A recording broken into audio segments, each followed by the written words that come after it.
Okay, so hi everyone, lovely to see you all. I'm Nicky Perry and I'm the Director of the Brighton and Sussex Clinical Trials Unit, and I've also been involved with the development of the HRP, as Martin said, worked alongside Tanya until she left. So I'm just going to give a brief overview of one of the work streams, which is building research capacity and training, trips off the tongue. We've been meeting since June, made up of all our partners and collaborators. And the aim of this work stream, I've lifted this from the terms of reference, so they're a bit wordy, but as Martin's already described, what we want to do as part of building the HRP is to look at the training needs of our workforce, what are some of the gaps, what's required, and look at, and I guess alongside that would then come building capacity. If we can offer really good training and support for people interested in doing research, then hopefully we can build some capacity for grant applications and be a really attractive place to come and do research. And also I think it's important to look at sustainability and keeping people on board so we don't get that sort of classic, brain drain, that we provide really good training and then they all hop on a train up to London. So we're focusing on early career researchers, and I'll tell you the definition of that in a moment. But I think it's for anyone that's engaged in the research process and has an interest in research, wants to undertake research. So they might not necessarily identify themselves as an early career researcher, but want to make sure we're really inclusive of that. Obviously working very closely with the ARC and the CRN and the I know the Research Design Service don't do training, they run workshops, but we work very closely with them already. And this isn't, trying to reinvent the wheel, which is really why it's important that we acknowledge the work of our partners and stakeholders, because we know, certainly through the work stream, I've learned a lot about what work is already ongoing within the ARC, in particular, around supporting and training early career researchers. So we need to sort of consider what the opportunities are, and see if we can start providing strategic input into our training and fellowship programs so that it's nicely all joined up together. We will have a strategy, as Martin has described, so the work of all the work streams really will progress and emerge over time. And so let me just talk about what the definition. Those of you that work in academia and research will know this was not an easy task. There is no one definition of who is an early career researcher.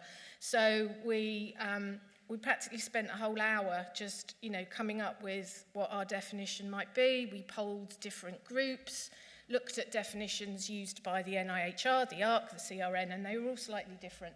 So we've come up with that. Happy to discuss it if anyone thinks that it's too controversial.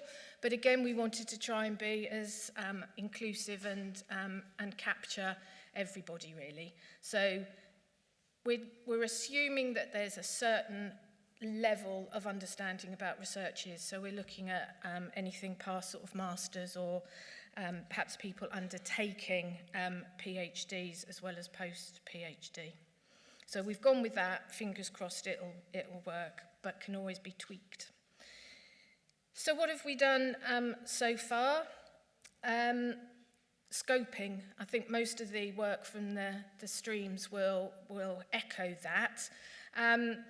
We did a lot of thinking about should we maintain a database of who these early career researchers, but again, all our partners and stakeholders have got and it's ever evolving about who these early career researchers are. So I don't know if there's any early career researchers in the meeting today. If there are, please do come and say hello, because at the moment we haven't got any ECRs on our work stream, and that's going to change very, very quickly, because there's no point talking about training and support for ECRs without actually talking to you. So I'm going to send out an email to all the ECRs that we know of through all our contacts to date, just to let people know about the HRP, and to have some chats about where do you think some of the gaps are in the training. We'll be using our links and collaborators to disseminate information, and we want to sort of start gathering information about where some of those gaps might be.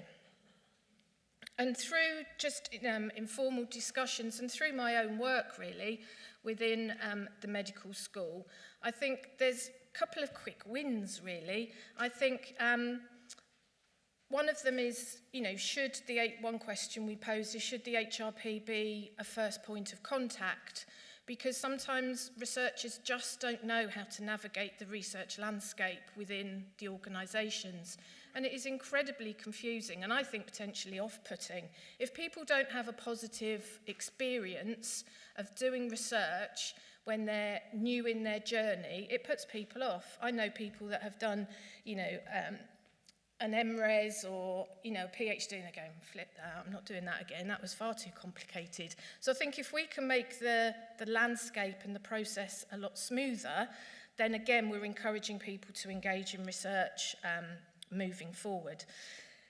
And also, this might feel quite simplistic to some of us in the room that are experienced researchers, but, PhD students or people that are new to research, how on earth do you navigate the HRA, the ethics approval? If you're doing, NHS research, how do you navigate that? Should you be expected to do that all on your own? I don't think so.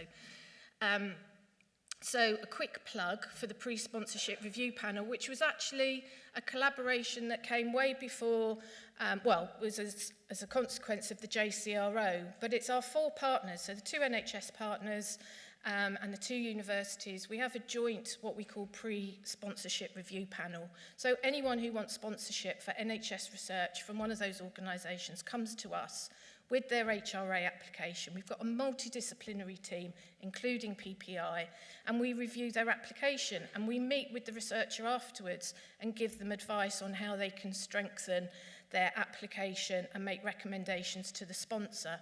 And I'm going off track a little bit, but I think it's really important that I don't think we have representation from early career researchers on the panel until they actually submit their work. But actually, if they'd engaged with us earlier, they may not have had such a torturous process to go through. And the feedback we've had, panel members like being part of the panel because they learn about the process. They get to see research in a lot of different therapy areas. And consequently, when they come to do their own piece of research, they know what the pitfalls are, they know where the strengths are, they know what makes a really good application. So again, if anyone wants further information. So that's something, if we broadened that, made it more inclusive across the partners, then, that could help the training as well.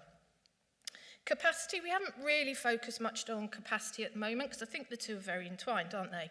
If we can build training and build our researchers to want to do research here within the region, then that's building capacity as well. So we're thinking about how we link in with our partners and collaborators. But actually it's important to define what is it we mean by building capacity. What does that include? Is it growth? Is it numbers of researchers? And obviously I think it's the development of people for sustainability. But none of this is going to happen without the support of our academic and NHS partners. So in order to ensure success, and I think it's another theme across the work streams, is how do we engage? How do we not be a lip service partnership, but actually work together to actually make a difference? So that's me. And I think probably easier if we've got a panel discussion after this. We'll take any questions there.